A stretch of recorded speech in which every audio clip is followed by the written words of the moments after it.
존 웨슬리의 설교. 신생 더 뉴 버스. 해설. 이 설교가 기록되기까지 웨슬리는 신생에 대해 여러 번 설교했다. 웨슬리가 이 설교를 처음 한 것은 1740년이었고 1750년대에도 여러 차례 설교했는데 1755년에 5번, 1756년에 11번, 1757년에 6번 했다. 기록된 설교는 이렇게 여러 번 행한 설교들의 정수라고 말할 수 있다. 웨슬리는 이 설교에서 신생의 기초, 즉 왜 거듭나야 하는지, 신의 본질, 즉 거듭나는 방법은 무엇인지, 그리고 신생의 목적, 즉 무엇을 위해 거듭나야 하는지 등에 대해 설명한다. 그는 우리가 죽었기 때문에 거듭나야 하고 거듭나는 방법은 우리가 알 수 없는 하나님의 신비에 속하며 거룩 혹은 성결을 위해 거듭나야 한다고 말한다. 특히 웨슬리는 거듭나는 것과 세례를 구분한다. 세례는 신생이 아니다. 따라서 우리는 세례를 받았든지 안 받았는지 거듭나야 한다. 그러므로 우리는 이 설교를 통해서 거듭남이 기독교의 핵심 교리라는 사실을 깊이 인식할 수 있다. 성서 본문. 내가 거듭나야 하겠다 하는 말을 놀랍게 여기지 말라. 요한복음 3장 7절. 설교문. 기독교의 전 영역에서 근본적인 교리는 칭의와 신생의 교리입니다. 칭의는 하나님이 우리 죄를 용서하시는 가운데 행하시는 위대한 사역과 관계되어 있고, 신생은 하나님이 우리의 타락된 본성을 갱신하시는 가운데 행하시는 위대한 사역과 관계되어 있습니다. 시간의 순서에서는 이것들의 선후가 존재하지 않습니다. 즉, 예수 안에 있는 구속을 통해 하나님의 은혜로 우리가 칭의되는 동시에 성령으로 태어나는 것입니다. 그러나 사고의 순서에서는 칭의가 신생에 앞섭니다.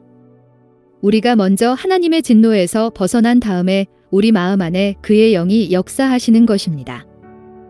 이와 같은 근본적인 교리를 철저하게 이해하는 것이 모든 자녀에게 얼마나 중요한 것인지, 많은 뛰어난 사람들이 이런 확신을 갖고 칭의에 대한 성서의 본문들과 관련된 모든 것을 설명하고 칭의에 대한 성서의 본문들을 열고 그것과 관련된 모든 점을 설명하는 글을 광범위하게 썼습니다. 이와 같이 많은 사람이 신생에 대해서도 글을 썼습니다. 이들 가운데 몇몇은 매우 괜찮은 내용을 담고 있습니다. 그러나 대부분은 바라는 바만큼 명확하지 못하거나 깊고 예리하지 못하며 어둡고 난해하게 설명하거나 얕고 피상적으로 설명합니다. 그러므로 여전히 신생에 대한 충분하면서도 명확한 설명이 필요합니다. 그것은 다음과 같은 3가지 질문에 대해 분명한 대답을 줄 수 있어야 합니다. 첫째, 우리는 왜 거듭나야 합니까?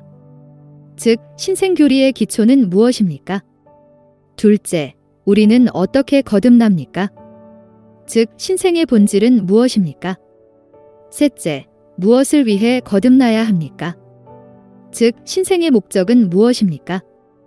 나는 하나님의 도우심으로 이 질문들에 대해 간단하고 평이하게 대답할 것이고 자연스럽게 뒤따르는 몇 가지 추론을 추가할 것입니다. 첫째, 왜 우리는 거듭나야 합니까? 즉, 이 교리의 기초는 무엇입니까? 신생의 기초는 거의 세상 창조만큼이나 깊습니다. 창조에 대한 성서의 본문은 이렇게 되어 있습니다. 하나님, 곧 세 분이며 한 분인 하나님이 기르시되 우리의 형상을 따라 우리의 모양대로 우리가 사람을 만들자 하시고 하나님이 자기 형상 곧 하나님의 형상대로 사람을 창조하셨다. 인간의 자연적 형상은 그 자신의 불멸성에만 있는 것이 아니라 이해력과 의지의 자유, 그리고 다양한 정서로 구성된 영적인 존재를 가리킵니다.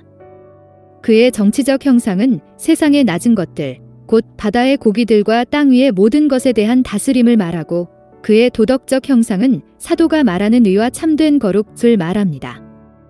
이와 같은 하나님의 형상으로 인간은 창조되었습니다. 하나님은 사랑이다. 따라서 창조 시의 인간은 사랑으로 충만했습니다. 사랑은 그의 기질, 사고, 말, 그리고 행위의 유일한 기준이었습니다. 하나님은 정의와 자비와 진리로 충만하십니다.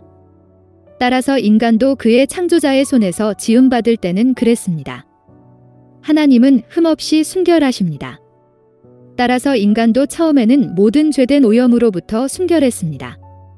그렇지 않았다면 하나님은 자신의 손으로 행한 다른 모든 사역에 대해서도 좋았다라고 말씀하실 수 없었을 것입니다. 하나님이 죄로부터 순결하고 의와 참된 거룩으로 충만하지 않았다면 그렇게 말할 수 없었을 것입니다. 중간은 없기 때문입니다. 다시 말하면 지적인 피조물인 우리가 하나님을 사랑하지 않는다면, 그리고 우리가 의롭지도 거룩하지도 않다면 당연히 하나님 역시 결코 좋다고 말씀하실 수 없고 매우 좋다라고는 더더욱 할 수 없습니다.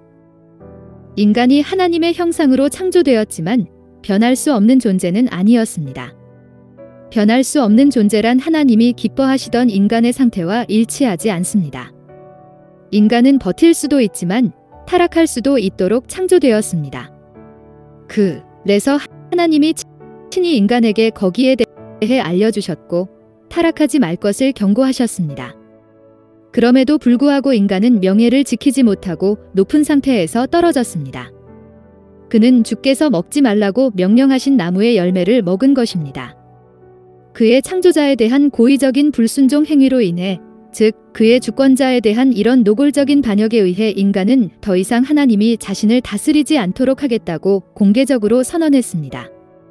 이것은 그가 자신을 창조하신 그분의 의지가 아니라 자기 의지의 지배를 받겠다는 선언이고, 더 이상 하나님 안에서가 아니라 세상 안에서 곧 자기 손으로 하는 일에서 행복을 찾겠다는 선언이었습니다. 그런데 하나님은 그에게 이미 이렇게 말씀하셨습니다. 선악을 알게 하는 나무의 열매는 먹지 말라. 내가 먹는 날에는 반드시 죽으리라. 주님의 말씀은 깨어질 수 없습니다. 따라서 그가 죽은 그때 그는 하나님에 대해서 죽었는데 이 죽음은 가장 공포스러운 죽음이었습니다. 그는 하나님의 생명을 잃어버린 것입니다. 인간은 하나님과의 연합 속에서 자신의 영적인 생명을 유지했는데 이제 그 하나님에게서 분리되었습니다. 몸은 영혼에서 분리되는 순간 죽고 영혼은 하나님에게서 분리되는 순간 죽습니다. 하나님으로부터의 분리는 아담이 금지된 열매를 먹은 그날 그 시각에 이루어졌습니다. 하나님에게서 그가 분리되었다는 사실은 그의 행위에 의해 즉각적으로 입증되었습니다. 하나님 사랑이 그의 영혼 속에서 사라짐으로써 그는 하나님의 생명에서 소외된 것입니다. 하나님 사랑 대신에 그는 이제 노예적인 공포에 휩싸이게 되었고 주님의 면전에서 도망할 수밖에 없게 되었습니다. 그는 하늘과 땅을 충만케 하시는 하나님에 대한 지식을 거의 갖지 못하므로 여호와 하나님의 낯을 피하여 동산 나무 사이에 숨기 위해 냈어야 했습니다. 그는 결국 하나님의 형상을 유지하는데 필요한 하나님에 대한 지식과 하나님에 대한 사랑을 모두 잃게 되었습니다. 그는 하나님의 형상을 잃은 동시에 불행할 뿐 아니라 불의하게 되었습니다. 바로 여기에서 그는 악마의 형상인 교만과 자기의지의 상태로 가라앉았고 멸망하는 짐승의 형상인 정욕과 욕망의 상태로 전락하였습니다. 만일 내가 먹는 날에는 반드시 죽으리라 라는 말씀이 일시적인 죽음을 가리키는 것이라면, 그리고 그 죽음이 육체의 죽음만을 의미하는 것이라면 그 대답은 명확합니다. 그것은 단호하고 확실하게 하나님을 거짓말쟁이로 만드는 것이며 진리의 하나님이 진리에 반하는 것을 적극적으로 긍정한다고 단언하는 것이 됩니다.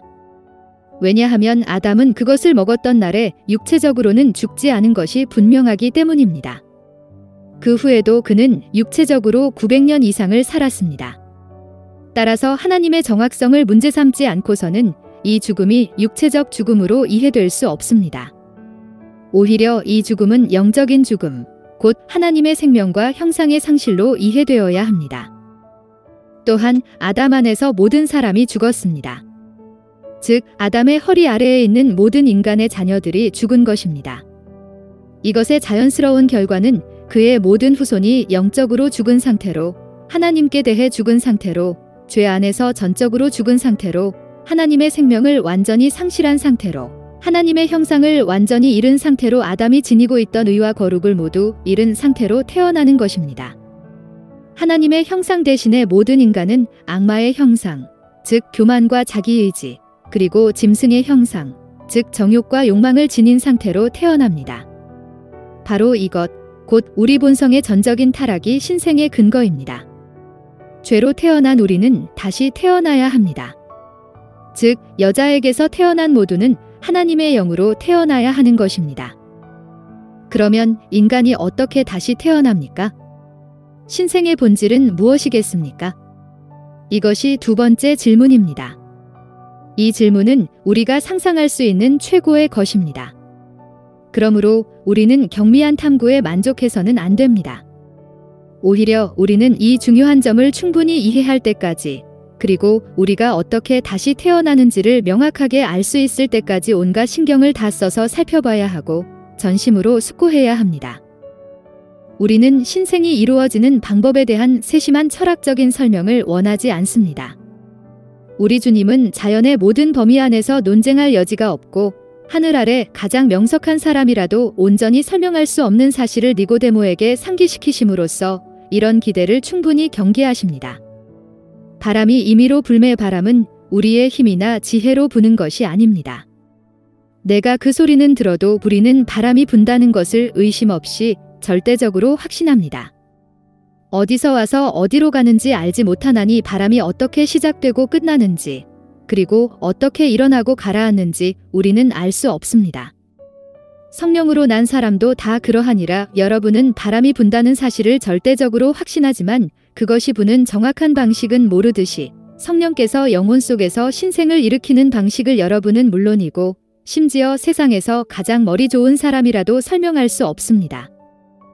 모든 이성적인 기독교적 목적을 위해서는 호기심 많고 비판적인 탐구에 빠지지 않고 신생의 본질에 대한 분명한 영적인 설명을 할 수 있다는 것으로 충분합니다. 오직 자신의 영혼의 구원만을 열망하는 모든 합리적인 사람은 신생의 본질을 영적으로 설명하지 못한다는 사실에 대해 불만을 갖지 않습니다.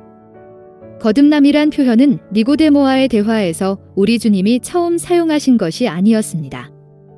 그것은 이미 잘 알려져 있었고 우리 주님이 등장하셨을 때는 유대인들 사이에서 공통적으로 사용하던 용어였습니다. 어떤 이방인이 유대교가 하나님께 속해 있다고 확신하면서 입교하기를 열망한다면 그는 할례를 허락받기 전에 먼저 세례를 받는 것이 관례였습니다. 또한 그가 세례를 받을 때 거듭났다는 말을 들었는데 이것은 그가 전에는 악마의 자식이었지만 이제는 하나님의 가족 안으로 입양되어 그분의 자녀가 되었다는 것을 의미했습니다. 그러므로 니고데모와의 대화에서 우리 주님이 디스라엘의 선생인 니고데모가 그 용어를 이해해야 한다는 표현을 사용하신 것은 그가 익숙했던 것보다 더 강한 의미를 담고 있었습니다. 어찌 그러한 일이 있을 수 있나이까? 라는 니고데모의 물음은 바로 이 때문이었을 것입니다. 거듭난다는 표현은 사람이 두 번째로 모태에 들어갔다가 날 수 있다는 식의 문자적인 의미가 아니라 자연적인 출생과 매우 유사한 방식으로 사람이 위로부터 하나님으로부터 성령으로부터 날 수 있다는 영적인 의미를 담고 있습니다. 한 아이가 세상에 태어나기 전에는 눈을 지녔지만 보지 못하고 귀를 가졌지만 듣지 못합니다. 그는 다른 감각도 매우 불완전하게 사용하고 세상의 것들에 대해서 알거나 이해하지 못합니다. 태어나기 전에는 그의 존재 방식에 대해서도 그가 살았다고 말하기도 어렵습니다. 한 사람이 태어날 때 비로소 우리는 그가 살기 시작한다고 말합니다. 왜냐하면 그가 태어나는 순간 빛과 주변의 것들을 보기 시작하고 연속적으로 자신을 자극하는 소리를 듣기 시작하기 때문입니다. 이때 다른 모든 감각기관도 적절하게 움직이기 시작합니다. 또한 그는 숨을 쉬고 태어나기 전과 완전히 다른 방식으로 살기 시작합니다. 이런 예를 생각할 때 영적인 출생과 자연적 출생이 얼마나 유사합니까? 한 사람이 하나님으로부터 나기 전 자연인의 상태에 있는 동안 그는 영적인 의미에서 눈을 지녔지만 두꺼운 막이 가려져 보지 못하고 귀를 지녔지만 듣지 못합니다. 그는 가장 듣고 싶은 것에 대해 철저히 청각이 막힙니다. 그의 다른 영적인 감각도 모두 닫혀 있습니다. 그는 그것들을 전혀 갖고 있지 않은 것과 같은 상태가 됩니다. 따라서 그는 하나님에 대해 전혀 알지 못하고 그분과 전혀 소통하지 못하며 그분과 전혀 아는 사이가 아닙니다. 그는 신적인 것들, 곧 영적인 혹은 영원한 것들에 대한 참된 지식을 갖고 있지 못합니다. 그는 살아있지만 죽은 그리스도인입니다. 그러나 그가 하나님으로부터 태어나는 순간 이 모든 것에서 완전한 변화가 일어납니다. 그의 이해의 눈이 열린다. 이것은 위대한 사도의 말입니다. 또한 계전에 어둠의 빛을 명령하신 분이 그의 마음의 빛이 비추라 명령하실 때 그는 하나님의 영광의 빛을 봅니다. 그는 예수 그리스도의 얼굴에서 하나님의 영광스러운 사랑을 보는 것입니다. 그의 귀도 열려서 이제 너의 죄가 용서받았으니 가서 다시는 죄를 짓지 말라라고 하시는 하나님의 내적인 음성을 들을 수 있습니다. 비록 똑같은 단어는 아닐지라도 이것이 하나님이 그의 마음에 말씀하시는 취지입니다. 그는 이제 딩간에게 지식을 가르치시는 그분이 때때로 그에게 기쁘게 나타내시려는 것이 무엇이든 그것을 들을 준비가 되어 있습니다. 그는 그의 마음에서 교회의 언어로 말하자면 하나님의 영의 전능한 사역을 느낍니다. 그가 갖는 이 느낌은 세상 사람들이 반복해서 들었음에도 어리석어서 고의적으로 그 표현을 오해하는 것과 같은 천박하고 유격적인 의미에서가 아닙니다. 이 느낌은 다음과 같은 것 이상도 이하도 아닙니다. 즉, 그는 하나님의 영이 그의 마음에서 역사하시는 은혜를 느낍니다. 즉, 그것들을 감지합니다. 그는 모든 이해를 초월하는 평화를 느낍니다. 즉, 그것을 의식합니다. 그는 말로 다 할 수 없는 영광으로 가득 찬 하나님 안에서의 기쁨을 많이 느낍니다. 그는 자신에게 주어져 있는 성령에 의해서 하나님의 사랑이 그의 마음속에 골고루 퍼져 있음을 느낍니다. 또한 그는 모든 영적인 감각이 선과 악을 구별하기 위해 작동됨을 느낍니다. 이 감각을 사용함으로써 그는 하나님에 대한 지식과 그분이 보내신 예수 그리스도에 대한 지식, 그리고 그의 내적인 나라에 속하는 모든 것에 대한 지식에서 매일 성장합니다.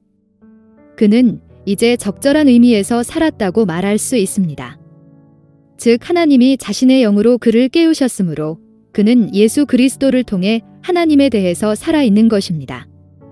그는 세상이 아는 그런 삶을 살지 않고 그리스도와 함께 하나님 안에 감추어져 있는 삶을 삽니다. 말하자면 하나님이 계속해서 그의 영혼에 숨을 불어넣으심으로써 그의 영혼이 하나님을 향해 숨을 쉬고 있는 것입니다. 은혜는 그의 마음으로 내려오고 기도와 찬양은 하늘로 올라갑니다. 일종의 영적인 호흡작용과 같은 이런 하나님과 인간 사이의 교류를 통해, 즉 아버지와 아들의 교제를 통해 그 영혼 안에 있는 하나님의 생명이 유지됩니다. 그래서 하나님의 자녀는 그리스도의 장성한 분량대까지 성장합니다. 여기에서 신생의 본질이 무엇인지가 확연하게 나타납니다. 신생은 하나님이 영혼을 살리시는 순간, 하나님이 영혼을 죄의 죽음에서 의의 생명으로 일으키시는 순간, 그 영혼 안에서 행하시는 위대한 변화입니다.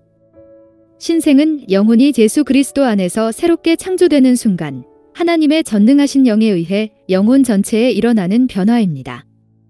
이때 영혼은 하나님의 형상을 조차 의와 참된 거룩으로 갱신되고, 세상 사랑이 하나님 사랑으로, 교만이 겸손으로, 울화가 온화함으로, 미움과 질투와 악이 신실하고 부드러우며 무차별적인 인류에 대한 사랑으로 변화됩니다. 한마디로 신생은 세상적이고 정욕적이며 악마적인 마음이 지상의 그리스도 예수 안에 있던 그 마음으로 바뀌는 것입니다. 이것이 신생의 본질입니다. 따라서 성령으로 난 모든 사람은 이렇습니다. 이것들을 생각하는 사람에게는 신생의 필요성을 아는 것과 세 번째 질문에 답하는 것이 어렵지 않게 여겨집니다. 그 질문은 우리가 거듭나야 하는 것이 왜, 어떤 목적을 위해 필요한 것인지에 대한 것입니다. 이것이 필요하다는 사실은 쉽게 인식할 수 있습니다. 첫째, 성결을 위해서입니다. 하나님의 말씀에 따르면 성결이란 아무리 정확하게 행해진다 해도 외적인 종교의식이 아닙니다. 외적인 의무가 아무리 크다 해도 그것이 아닙니다. 복음적 성결은 마음에 찍혀 있는 하나님의 형상이고 그리스도 예수 안에 있던 마음 전체의 다름 아닙니다. 성결은 함께 하나로 합해지는 하늘의 정서와 기질로 구성됩니다. 성결은 자신의 독생자를 우리에게 주시기를 마다하지 않으신 하나님께 대한 지속적이고 감사가 넘치는 사랑을 포함합니다. 하나님이 독생자를 주신 것은 우리가 인간의 모든 자녀를 사랑하는 것이 자연스러운 일이며 어떤 면에서는 필요한 것임을 말해주고, 또한 그것은 자비와 호의와 관대함과 인내로 우리를 채우는 것입니다. 그것은 대화의 모든 국면에서 우리를 흠없도록 교육하는 하나님의 사랑이고, 우리의 영혼과 육체, 우리 자신과 우리의 모든 소유, 그리고 우리의 모든 생각과 말과 행위가 그리스도 예수를 통해 계속해서 하나님이 받으실 만한 제물이 되도록 하는 것입니다. 이제 이 성결은 우리의 마음의 형상이 갱신될 때에야 비로소 존재할 수 있습니다.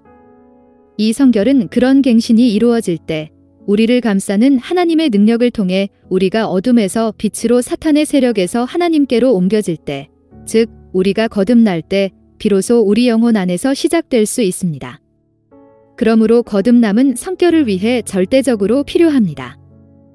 그러나 거룩함이 없이는 아무도 하나님을 보지 못합니다. 즉 영광 중에 계신 하나님의 얼굴을 보지 못할 것입니다. 결론적으로 신생은 영원한 구원을 위해 절대적으로 필요합니다.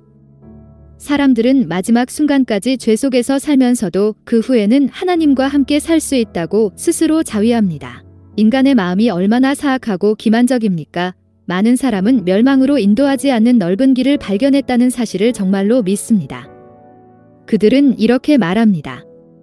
매우 순진하고 정절을 지키는 여인에게, 그리고 정직하고 도덕적으로 철저한 남자에게, 특히 무엇보다도 이들이 교회와 성찬에 지속적으로 참여한다면 천국을 잃어버릴 위험이나 두려움이 과연 있겠습니까? 이들 가운데 어떤 이는 확신에 차서 물을 것입니다.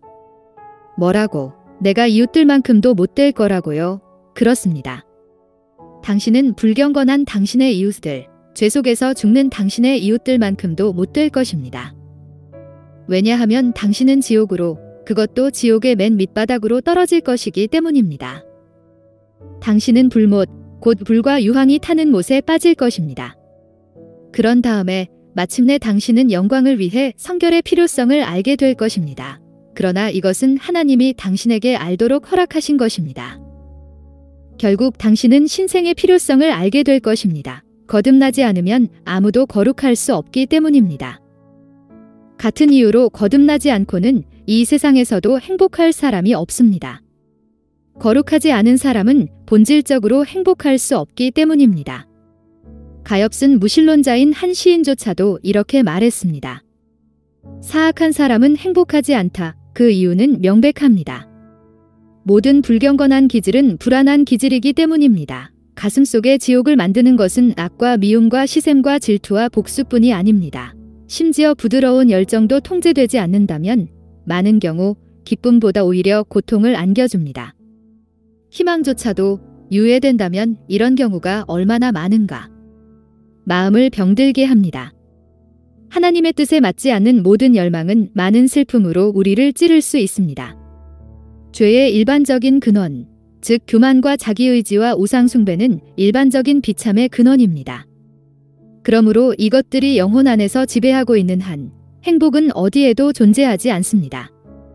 우리 본성의 왜곡이 회복될 때까지, 즉 우리가 거듭날 때까지 이것들이 다스립니다. 결론적으로 신생은 오는 세상에서뿐 아니라 이 세상에서의 행복을 위해서도 절대적으로 필요합니다. 마지막으로 앞선 관점을 자연스럽게 뒤따르는 몇 가지 추론을 덧붙이겠습니다. 첫째, 세례는 신생이 아닙니다. 세례와 신생은 같은 것이 아닙니다. 그런데 많은 사람은 세례와 신생을 같은 것으로 생각하거나 최소한 자신들이 그렇게 생각하는 것 같이 말합니다. 그러나 나는 이 의견이 어떤 기독교 교파에 의해서 인정되는지 알지 못합니다. 확실히 기존 교단에서든 다른 교단에서든 이 나라에서는 그런 의견이 인정받지 못하고 있습니다. 신생에 대한 판단은 영국 교회 대요리 문답 163번과 165번에 선언되어 있습니다. 성례전에는 어떤 것이 있습니까? 성례전은 두 종류입니다. 하나는 외적이고 감각적인 상징이고 또 하나는 그 상징이 가리키는 내적이고 영적인 은혜입니다. 세례란 무엇입니까? 세례란 그리스도께서 물로 씻도록 제정하신 성례전으로서 그의 영을 통한 갱신을 나타내는 상징이며 약속입니다. 여기에서 세례는 갱신을 가리키는 상징으로서 갱신과 구분된다는 사실이 분명해집니다.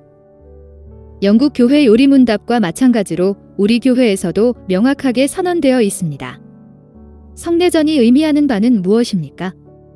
그것은 내적이고 영적인 은혜에 대한 외적이고 가시적인 상징입니다. 세례에서 외적인 부분 혹은 형태란 무엇입니까? 그것은 우리가 아버지와 아들과 성령의 이름으로 세례받을 때 사용되는 물입니다. 세례의 내적인 부분 혹은 상징되는 것은 무엇입니까? 그것은 죄에 대한 죽음이고 의를 향한 신생입니다. 영국 교회에 따르면 세례가 신생이 아니란 사실이 너무나 분명합니다. 성례전이 두 부분으로 되어 있다는 사실은 어떤 권위 있는 선언이 필요 없을 정도로 매우 분명하고 확실합니다. 하나는 가시적인 것이고 다른 하나는 불가시적인 것이어서 둘은 완전히 다르다는 사실이 분명하기 때문입니다. 하나는 몸을 씻는 인간의 행위이고 다른 하나는 영혼 안에서 일어나는 하나님에 의한 변화입니다. 따라서 전자와 후자는 분명히 구별됩니다. 이것은 마치 영혼과 몸이 구별되고 물이 성령과 구별되는 것과 같습니다. 둘째, 앞에서 살펴본 것처럼 신생이 세례와 다르므로 그것이 항상 세례를 동반하지 않는다는 사실을 알 수 있습니다. 이 둘은 동반되지 않습니다. 증물로 태어났다고 해서 성령으로 태어나는 것은 아니란 말입니다. 외적인 상징이 있는 곳에 반드시 내적인 은혜가 있는 것은 아닙니다. 그러나 이것은 유아 세례에 관한 것이 아닙니다. 우리 교회는 확실히 유아 세례를 받는 사람은 모두 동시에 거듭난다고 전제합니다. 또한 유아 세례의 전체 의식은 바로 이 전제를 바탕으로 이루어집니다. 유아들에게 이런 역사가 어떻게 일어날 수 있는지 알 수 없으며 성인에게는 어떻게 일어나는지도 알 수 없습니다. 그러나 유아들에게는 어떤 역사가 일어나든지 성인들은 세례받는 동시에 거듭나는 것이 아닙니다. 나무는 열매로 안다. 그리고 여기에서 세례를 받기 전에 악마의 자녀이던 사람들 가운데 세례 이전에 행한 짓을 똑같이 하는 사람들이 있다는 것은 부인할 수 없는데 이들은 자기들의 아버지의 일을 그대로 행합니다. 그러므로 이들은 내적인 혹은 외적인 성결을 전혀 흉내조차 내지 않으면서 여전히 죄의 종으로 남아 있습니다. 이미 살펴본 것에서 세 번째로 추론할 수 있는 것은 신생이 거룩과 같지 않다는 것입니다. 이것은 많은 사람에 의해서 당연시되고 있습니다. 특히 한 유명한 저술가는 자신의 최근 논문 기독교적 갱신의 본질과 근거에서 이를 당연시했습니다. 이 논문은 신생과 거룩이 같지 않다는 사실에 대한 몇몇 주요 반대 의견을 잠재우는데 명확한 역할을 합니다. 이 논문은 갱신을 하나님께로 향하는 첫 행위에서부터 영혼 안에서 천천히 진행되는 일이라고 명시합니다. 이것은 성화에 대해 부인할 수 없는 진실입니다. 하지만 갱신, 즉 신생에 대해서는 맞지 않습니다. 신생은 성화의 한 부분일 뿐 전체는 아닙니다. 신생은 성화로 들어가는 문, 즉 입구입니다. 우리가 거듭날 때 우리의 성화, 곧 내적, 외적 성격이 시작되고 그때부터 우리는 서서히 불의의 머리 되시는 그분 안에서 성장합니다. 사도의 이 표현은 신생과 성화를 훌륭하게 설명하고 있으며 나아가서 자연스러운 것과 영적인 것 사이의 정확한 유비를 가리키고 있습니다. 아이가 어머니로부터 한순간에 혹은 적어도 짧은 시간에 태어납니다. 그 후 그 아이는 어른이 될 때까지 점차로 서서히 성장합니다. 똑같은 방식으로 아이는 한순간에는 아니지만 매우 짧은 시간에 하나님으로부터 태어납니다. 하지만 태어난 후 그가 그리스도의 장성한 분량에 이르기까지 서서히 성장합니다. 우리의 자연스러운 탄생과 성장 사이의 관계는 신생과 성화 사이의 관계에도 적용됩니다. 앞선 관찰에서 배울 점이 하나 더 있습니다. 하지만 이것은 너무 중요해서 더욱 주의 깊게 고려해야 하고 조금 길게 설명할 것입니다. 인간의 영혼을 사랑하고 그 영혼이 멸망해야 한다는 사실 때문에 슬퍼하는 사람이 안식일을 어기거나 술에 취하거나 어떤 다른 고의적인 죄를 지으면서 살아가는 사람을 보고 뭐라고 말해야 하겠습니까? 방금 말씀드린 것들이 사실이라면 당신은 거듭나야 합니다. 라는 말 외에 무슨 말을 할 수 있겠습니까? 어떤 열정적인 사람은 이렇게 말합니다. 아닙니다. 그럴 수 없습니다. 당신은 그 사람에게 어떻게 그렇게 매정하게 말할 수 있습니까? 그 사람은 이미 세례를 받지 않았던가요? 그는 세례를 받았으므로 지금 거듭날 수가 없습니다. 그는 거듭날 수 없나요? 당신은 그가 거듭날 수 없다고 생각하나요? 그렇다면 그는 구원을 받을 수 없습니다. 그가 니고데모만큼 나이를 먹은 사람일지라도 거듭나지 않으면 하나님 나라를 볼 수 없습니다. 그러므로 그가 거듭날 수 없다라고 말한다면 당신은 사실상 그를 저주 아래로 데려가고 있는 것입니다. 누가 매정한 것인가요? 당신입니까? 나입니까? 나는 말하기를 그는 거듭날 수도 있고 따라서 구원의 상속자가 될 수도 있다고 합니다. 당신은 말하기를 그는 거듭날 수 없다라고 합니다. 그렇다면 그는 불가피하게 멸망받을 수밖에 없습니다. 따라서 당신은 그가 구원받을 수 있는 길을 철저하게 막고 그를 지옥으로 보내고 있습니다. 그 알량한 자비 때문에 말입니다. 그러나 아마도 진정한 자비심으로 당신은 거듭나야 합니다. 라는 말을 들은 그 죄인은 이렇게 배웠을 것입니다. 나는 세례받을 때 이미 거듭났으므로 거듭날 필요가 없습니다. 그래서 당신의 새로운 교리를 거부합니다. 당신은 나의 세례를 부정하고 있습니다. 나의 대답은 이렇습니다. 첫째, 거짓을 용납할 수 있는 것은 하늘 아래 없습니다. 그렇지 않다면 나는 이미 알려진 죄인에게 이렇게 말해야 합니다. 당신이 세례를 받았다면 거듭날 필요가 없습니다. 이것이 얼마나 당신의 죄를 심화시키는 것입니까? 이것이 당신의 저주를 얼마나 증가시키는 것입니까? 당신은 8일째 되는 날 하나님께 헌신하고 그동안 악마에게 헌신했습니까? 이성이 깨어나기 전부터 당신은 아버지와 아들과 성령 하나님을 향해 성별되었습니까? 이성이 깨어난 이래로 당신은 하나님의 면전에서 날아올라 사탄을 향해 자신을 구별했습니까? 황량한 혐오, 곧 교만, 분노, 정욕, 어리석은 욕망, 그리고 온갖 악한 정서가 있어서는 안 되는 곳에 있습니까? 당신은 한때 성령의 전이던 영혼 안에 온갖 저주받은 것들을 갖다 놓았습니까? 혹은 성령을 통한 하나님의 습관을 위해 영혼을 그런 것들에서 구별했습니까? 즉, 영혼을 하나님께 드렸습니까? 당신은 한때 하나님께 속해 있었다는 것을 자랑으로 여깁니까? 오히려 창피해해야 합니다. 부끄러워해야 합니다. 땅에서 자신을 숨겨야 합니다. 당신이 혼란으로 가득 찬 것을 더 이상 자랑하지 말아야 하고 오히려 하나님과 사람 앞에서 부끄러워해야 합니다. 나의 두 번째 대답은 당신이 이미 당신의 세례를 가장 효과적인 방식으로 부정했다는 것입니다. 당신은 그동안 수천 번 그것을 부정했을 뿐 아니라 여전히 매일 그렇게 하고 있습니다. 당신은 세례받을 때 악마와 그의 모든 일을 끊어버렸습니다. 따라서 당신이 악마에게 여지를 제공할 때마다, 당신이 악마의 일 가운데 어느 것이든 행할 때마다 당신은 당신의 세례를 부정하는 것입니다. 그러므로 당신은 고의적인 죄를 지음으로써 불결한 행위나 술 취함 혹은 복수를 행함으로써 당신의 입으로 하는 모든 맹세에 의해 세례를 부정하고 있습니다. 주님의 날을 더럽힐 때마다 당신은 자신의 세례를 부정합니다. 다른 사람이 당신에게 해야 하는 것을 당신이 그에게 행하지 않을 때마다 당신은 자신의 세례를 부정합니다. 나의 세 번째 대답은 당신이 세례를 받았든 안 받았든 당신은 거듭나야 한다는 것입니다.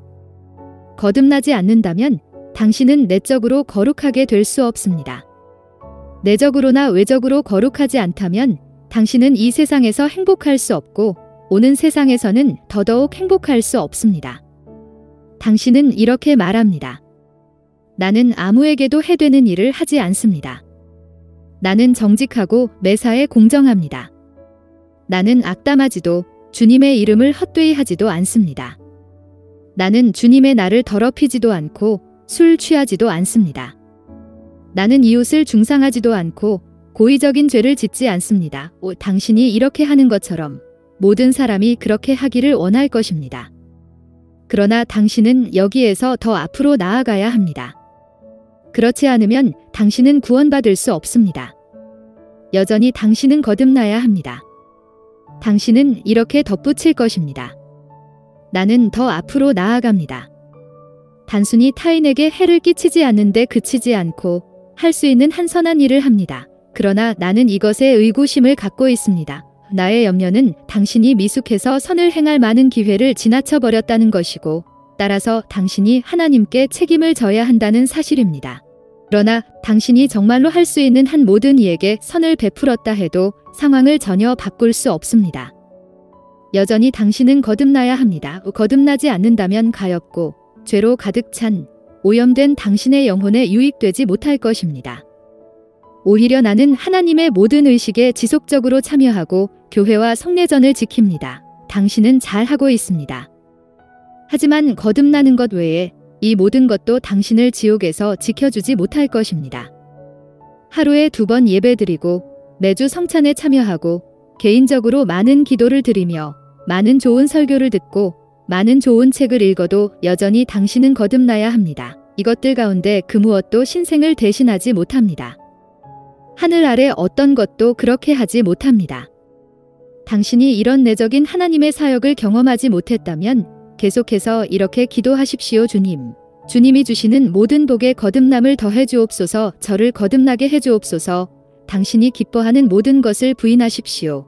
그러나 이것을 부인하지 마십시오. 저로 뒤로부터 태어나게 해 주옵소서. 명성, 재산, 친구, 건강 등 당신이 좋다고 생각하는 것들을 물리쳐 주시고 하나님의 자녀로 받아들여지도록 오직 성령으로 거듭남을 주옵소서. 저로 하여금 영원히 살아있고 변함없는 하나님의 말씀을 통해 썩어질 씨가 아니라 썩지 않을 씨로 태어나게 하소서.